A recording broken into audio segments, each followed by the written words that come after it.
Bertemu kembali bersama saya Zawazi Yusof dalam rentasan berita edisi 831 dan antara paparan utama. Rakyat murah hati indikator apa? Kebebasan bersuara tiang seri sistem demokrasi. Menteri Pendidikan diminta berhenti susahkan rakyat. Ukurlah baju di badan sendiri.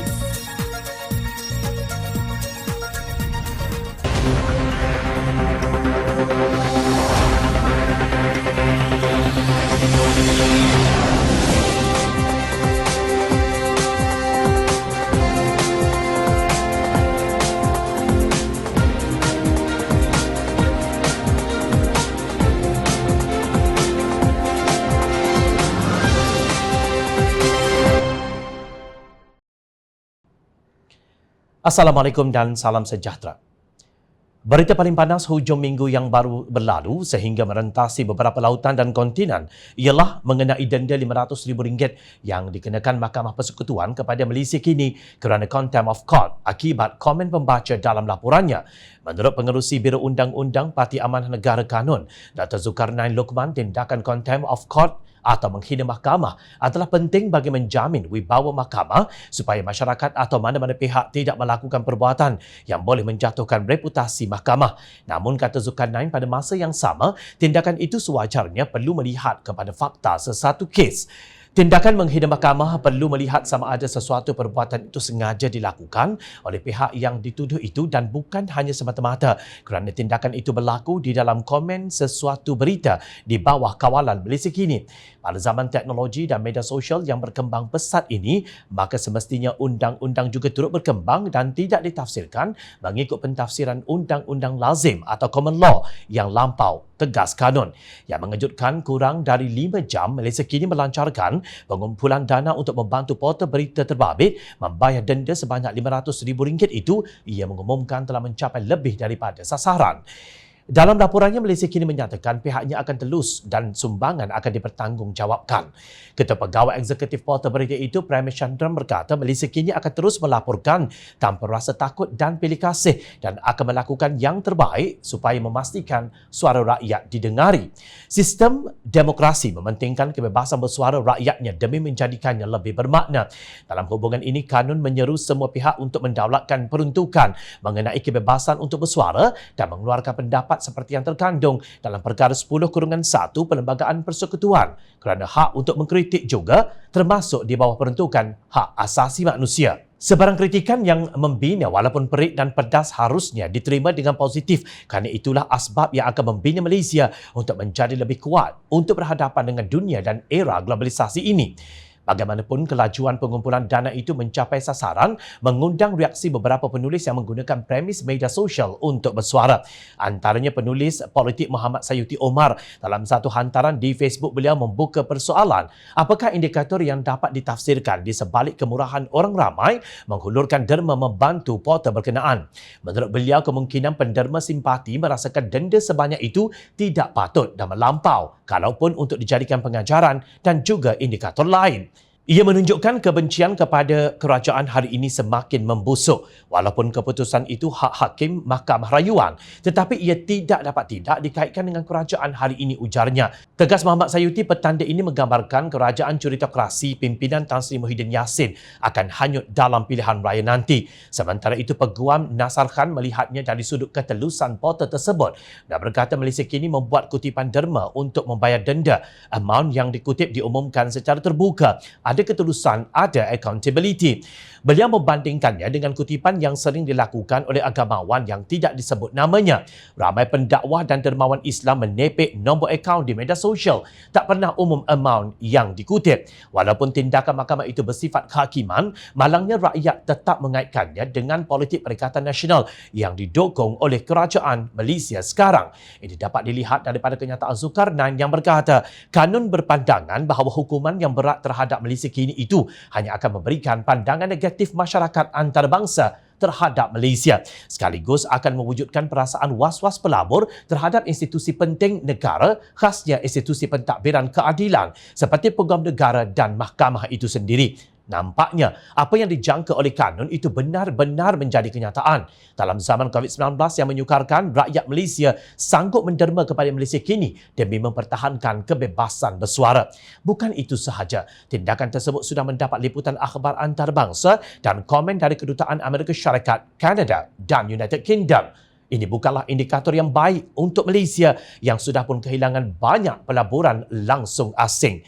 Ini indikator rakyat berang kepada kerajaan kakistokrasi yang gagal dalam menangani keperitan hidup masyarakat. Rasulullah mengajar kita untuk mengasihi dan menghormati sesiapa sahaja kerana Islam agama yang sangat indah. Daripada Abu Hurairah radhiyallahu anhu bahawa Nabi SAW bersabda yang bermaksud, sesiapa yang tidak mengasihi maka dia tidak akan dikasihi. Riwayat Al-Bukhari.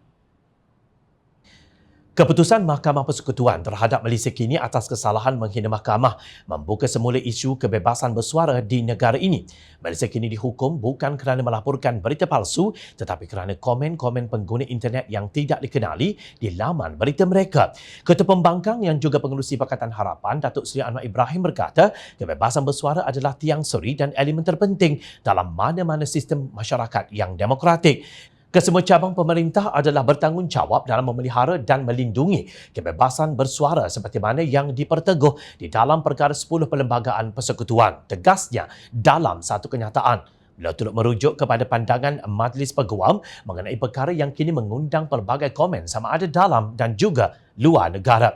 Dalam perkara terkait penghinaan terhadap mahkamah dan subjudis, kita boleh bersetuju dengan sudut pandang Majlis Peguam bahawa mesti wujud keseimbangan antara pemeliharaan prinsip kebebasan bersuara dan penegakan hukum yang jelas, kata Anwar. Presiden Keadilan itu mendakwa kini wujud serangan kerajaan yang diterajui Tan Sri Muhyiddin Yassin terhadap kebebasan bersuara. Dalam masa yang sangat singkat, Perikatan Nasional mengemudi negara, nampaknya terdapat serangan yang berterusan di antara kebebasan bersuara dan kebebasan media, termasuk penyiasatan dan gangguan terhadap para wartawan, para pemuka masyarakat madani, ahli-ahli parlimen dan kini badan-badan berita yang bebas, ujarnya. Anwar menegaskan bahawa pemerintah yang kuat dan mempunyai keyakinan berhubung keabsahan mereka tidak mungkin akan berkelakuan sedemikian. Beliau berkata hari ini rakyat berhadapan dengan sikap sebuah kerajaan yang sangat lemah yang sentiasa mencari jalan untuk mengelak daripada masyarakat umum dan kebertanggungjawaban setelah melakukan pengisyaran darurat, pergantungan parlimen dan serangan yang berterusan terhadap media yang bebas. Taktik semacam ini pernah dilakukan oleh banyak kerajaan di seluruh dunia dan ini adalah salah satu tanda bahawa Malaysia sedang bergerak pantas ke arah kediktatoran. Tindakan ini hanya akan merobek kepercayaan rakyat dan keyakinan dalam soal penegakan hukum di negara Malaysia dan akan menjauhkan lagi para pelapor asing dari negara yang bertuah ini. Bidasnya, apa yang disebut Anwar tidak jauh daripada pandangan timbalan Presiden UMNO, Datuk Seri Mohamad Hassan. Beliau berkata kehidupan demokrasi di Malaysia bermakna kebebasan akhbar dan kebebasan bersuara mesti dipertahankan. Pesurat khabaran bukan sekadar menyebarkan berita dan maklumat sahaja, tetapi yang jauh lebih penting ia menyediakan ruang untuk sumbang saran, kritikan dan semak imbang dalam setiap hal bermasyarakat dan bernegara. Ia instrumen penting membantu menyuarakan nurani masyarakat, terutama mereka yang tertindas dan tertinggal atau mereka yang sekadar ingin memberikan pandangan alternatif atau idea baharu, ujarnya dalam satu kenyataan. Menurut ahli Dewan Undangan Negeri Rantau itu, Malaysia mesti menuju ke arah masyarakat madani yang bebas bersuara secara matang, progresif dan jujur. Seperti Anwar Ibrahim dan beberapa penganalisis lain yang tidak dapat jom channel perincikan satu persatu, Muhammad turut melihat kepentingan kebebasan suara dalam merangsang kemajuan negara. Hanya dengan akhbar yang bebas dan bertanggungjawab, ketelusan dalam ekonomi dan pasaran akan berlaku. Kerajaan akan menjadi lebih accountable, segala salah guna kuasa dan kejelikan moral akan terbongkar dan inspirasi tercetus melalui cerita kemanusiaan yang mengagumkan, tegasnya. Tahun lalu Malaysia dipuji oleh Reporters Without Borders atau RSF bahawa negara ini menduduki tempat ke-101 global dalam Indeks Kebebasan Akhbar Dunia 2020 iaitu penilaian bagi tahun 2019. Menurut RSF, Malaysia mencatat kenaikan terbesar di antara 180 negara, meningkat sebanyak 22 tempat dengan skor yang turun 3.62 mata kepada 33.12 berbanding tangga 123 dengan skor 36.74 pada tahun sebelumnya. Namun pada 8 Julai lalu, RSF mengecam tindakan mahkamah terhadap portal online Malaysia Kini yang hasilnya hari ini sudah menjadi rekod dalam sejarah. Kita mungkin tidak dapat melaksanakan kebebasan bersuara sebagaimana negara maju di Eropah kerana wujudnya penyalahgunaan dalam perkongsian maklumat di media sosial atau kebebalan pengguna media sosial itu sendiri. Namun kita masih mampu menangani isu ini dengan menggubal akta khusus berhubung tindakan penghinaan mahkamah Contempt of Courts Act supaya masyarakat jelas mengenai definisi, batas-batas, sekatan dan elemen undang-undang yang berkaitan dengan perbuatan mereka. Janganlah sampai negara ini semakin merosot dalam kebebasan bersuara yang boleh menjejaskan usaha kita untuk menjadi negara maju. Sekali lagi, Menteri Pendidikan Datuk Dr. Muhammad Razif Jidin melakukan aksi flip-flop yang mengejutkan. Beliau tiba-tiba membuat keputusan mengejut untuk meneruskan kembali sesi persekolahan awal Mac ini. Muhammad Razif dikecam pelbagai pihak yang menganggapnya menyusahkan rakyat. Keputusan Kementerian Pendidikan Malaysia KPM ini dilihat seperti kurang peka dengan pergelutan rakyat, terutamanya ibu bapa dan para guru di sebalik keputusan pukul rata ini, kata 7 wakil rakyat pembangkang dalam satu kenyataan. Setelah hampir setahun pandemik COVID-19 melanda, seharusnya KPM lebih teliti dan mendengar suara pemegang-pemegang taruh dalam sektor pendidikan, terutamanya ibu bapa dan para guru. Ketidakcekapan dalam membuat keputusan-keputusan besar yang melibatkan seluruh rakyat seharusnya tidak berulang lagi, kata mereka. Kenyataan tersebut dikeluarkan bersama oleh Dr. Mazli Malik yang merupakan pengerusi Jawatan Kuasa Pendidikan Pakatan Harapan, Nik Nazmini Ahmad Wakil Parti Keadilan, Teo Ni Cheng DAP, Datuk Dr. Hassan Baharun Amanah, Syed Sadiq Syed Abdul Rahman Muda, Amiruddin Hamzah Pejuang dan Isna Raisyah Munirah Majlis dari Warisan. Kali ini pihak pembangkang bersatu hati dalam isu pendidikan kanak-kanak yang merentasi ideologi, agama dan bangsa. Kebanyakan ibu bapa sudah mengeluarkan belanja membelikan kelengkapan belajar secara dalam talian buat anak-anak mereka, kata kenyataan itu. Mereka berkata Perdana Menteri telah melancarkan didik TV selang 2 hari sebelum Menteri Pendidikan mengumumkan pembukaan semula sekolah. Deretan pengumuman yang bercanggah dan mengelirukan ini amat memberi kesan kepada rakyat, terutamanya mereka yang bergelut dengan keadaan ekonomi semasa, tegas Wakil Ahli Parlimen pembangkang itu. Mereka seterusnya menggesa agar KPM mempertimbangkan keputusan ini dan mengambil kira keresahan rakyat. Ahli Parlimen pembangkang menyarankan, pertama, KPM berhenti membuat keputusan secara tidak terancang dan bersikap reaktif tanpa memikirkan kesannya kepada rakyat. Kedua, KPM merujuk kepada cadangan-cadangan yang telah dikemukakan oleh Jawatan Kuasa Pendidikan Pakatan Harapan pada 20 Februari berkaitan isu yang sama. Ketiga, pihak KPM juga hendaklah memberikan kelonggaran terhadap isu pakaian rasmi sekolah. Ramai ibu bapa yang telah terbeban dengan pandemik dan telah berbelanja besar untuk pendidikan anak-anak. Kelonggaran untuk berpakaian bebas harus diberikan sekurang-kurangnya untuk tahun ini, memandangkan adanya kebarangkalian sekolah akan ditutup kembali jika Perintah Kawalan Pergerakan PKP dilaksanakan semula. Keempat, pengukuhan sistem pembelajaran berasaskan teknologi sama ada di dalam atau di luar bilik darjah seperti penggunaan portal Sofia.my, pelaksanaan secara meluas program pengagihan peranti, juga penambahbaikan akses internet di sekolah, termasuklah memperkenalkan pakej internet untuk belajar di rumah perlu diteruskan. Dan yang kelima, para guru dan kaki tangan sekolah wajib diberikan keutamaan di dalam menerima vaksin seperti mana petugas Barisan Harapan yang lain. Kami berharap cadangan ini mendapat pertimbangan sewajarnya oleh pihak KPM demi memastikan pendidikan anak-anak terus diberikan keutamaan, tegas mereka. Sebelum ini Muhammad Razif dikritik apabila berkata sekolah tetap dibuka mengikut takwim, iaitu pada 20 Januari 2021 dan Standard Operation Procedure SOP susulan PKP 2.0 yang bermula 13 Januari yang lalu.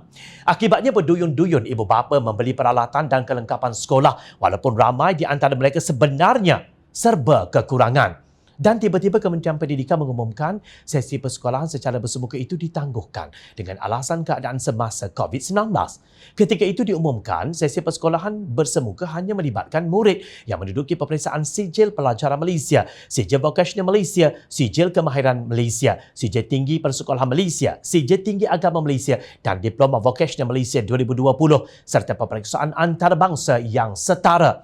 Dihebohkan juga semua murid sekolah rendah dan murid tingkatan 1 hingga tingkatan 5 di sekolah menengah mengikuti pembelajaran melalui kaedah pengajaran dan pembelajaran di rumah atau dikenali sebagai PDPR mengikut kesesuaian guru dan murid mulai 20 Januari 2021.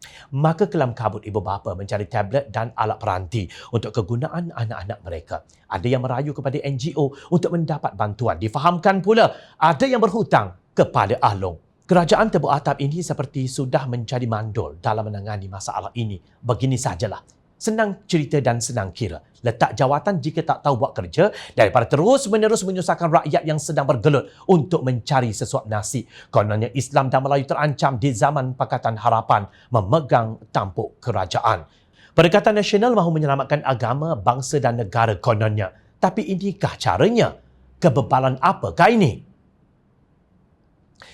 Parti Amanah Negara Amanah dilaporkan menyasarkan untuk bertanding tidak kurang daripada 50 kerusi parlimen pada pilihan raya umum ke-15. Timbalan Ketua Pengarah Pilihan Raya Amanah, Aiman Atira Al-Jundi berkata, sasaran tersebut termasuk kerusi yang telah ditandingi parti itu pada pilihan raya umum ke-14 yang lalu. Beliau menjelaskan Amanah akan meletakkan calon di kerusi yang ditandingi PAS semasa pilihan raya umum ke-13. Demi setia kawan, kerusi-kerusi tersebut terpaksa dilepaskan kepada Parti Pribumi Bersatu Malaysia bersatu pada pilihan raya umum ke-14. Apa yang dinyatakan oleh Aiman Atira itu bercanggah dengan tindakan kumpulan yang mengaku sebagai penyokong Tun Dr. Mahathir Mohamad yang kini diperlekeh oleh netizens pro Pakatan Harapan sebagai joke of the day. Regi Jesse Ritaudin, jurucakap kumpulan The Third Force Bloc atau pasukan ketiga berkata mereka mahu bertanding 98 kerusi dalam pilihan raya umum akan datang dan mencadangkan Pakatan Harapan bertanding 124 kerusi. Menurut laporan, pecahan pasukan ketiga itu ialah Pejuang akan bertanding 50 kerusi, Warisan 23 dan lain-lain 25. Mereka mencadangkan Keadilan bertanding 50 kerusi, DAP 42 dan Amanah pula 32. Bercakap bagi pihak Amanah, Ketua Wanita Amanah Awan itu berkata partinya tetap komited kepada kerjasama padu melibatkan semua gabungan parti dalam Pakatan Harapan, khususnya Keadilan dan DAP. Pada masa yang sama katanya, Amanah juga akan terus bekerjasama dengan rakan-rakan parti pembangkang yang mendukung aspirasi perjuangan bersama iaitu membina semula negara untuk kesejahteraan rakyat. Politik Malaysia perlu diberikan wajah dan nafas baharu yang memberikan tumpuan dan penekanan kepada politik nilai dan politik khidmat, menggantikan politik perkauman, fitnah, adu domba dan kebencian agama, ujar Aiman Atira dalam kenyataannya. Namun jika kita perhatikan mutakhir ini, politik adu domba berlaku di dalam kalangan penyokong parti pembangkang itu sendiri. Ini jelas apabila kumpulan yang menyokong Tun Dr. Mahathir Mohamad dan Datuk Seri Anwar Ibrahim sering sedang menyerang antara satu sama lain di media sosial. Tindakan kumpulan The Third Force Bloc adalah manifestasi ketaksuban kepada pemimpin tertentu dan kebencian kepada pemimpin lain. Apa yang mereka lakukan sebenarnya telah membelakangkan usaha yang dirintis oleh pemimpin Pakatan Harapan sebelum pilihan raya umum pada 9 Mei 2018 yang lalu. Usaha tersebut merupakan pengorbanan parti-parti di dalam Pakatan Harapan untuk memberi laluan kepada Bersatu menampilkan kepimpinan mereka. Ini kerana Bersatu ketika itu sebagai parti kecil yang tidak dikenali dan tidak cukup akar umbinya untuk bekerja tanpa upah sebagaimana tenaga kerja Amanah, Keadilan dan juga DAP. Aiman Atira berkata setiap rakyat berhak menerima perkhidmatan terbaik dan tumpuan mesti diberikan kepada politik khidmat bagi membangunkan negara. Namun apakah hadiah pengorbanan yang diterima daripada Bersatu? Amanah dan Pakatan Harapan berpegang teguh kepada semua prinsip itu. Usaha telah pun kita gerakkan sebelum ini dan ternyata rakyat bersama kita memberi harapan sehinggalah para pengkhianat menunjukkan wajah mereka tegasnya. Bekas Pengarah Komunikasi Amanah Selangor Jamzuri Ardani menjangka sekiranya Pakatan Harapan berlawan dengan Warisan Plus termasuk kelompok Tun Dr. Mahathir serta Perikatan Nasional dan Barisan Nasional. Kemungkinan peratusan keluar mengundi akan mencatat rekod paling rendah walaupun suhu politik negara tegang dan panas menjelang hari mengundi. Keputusannya sudah boleh dijangka, tiada blok yang mampu membentuk kerajaan tanpa bergabung dengan blok lain. Parlimen akan tergantung dan politik Malaysia akan jadi lebih kucak-kacir. Adegan lompat parti dan lompat blok akan terus berlaku. Sektor politik negara akan jadi macam sektor pelacuran. Maruah dan prinsip tidak lagi diutamakan. Runtunan nafsu dan keuntungan laba menjadi penentu, tegasnya. Sebenarnya hari ini pun kita sedang menyaksikan sandiwara yang dilakonkan oleh para pelacur politik yang tiada sekelumit nilai integriti.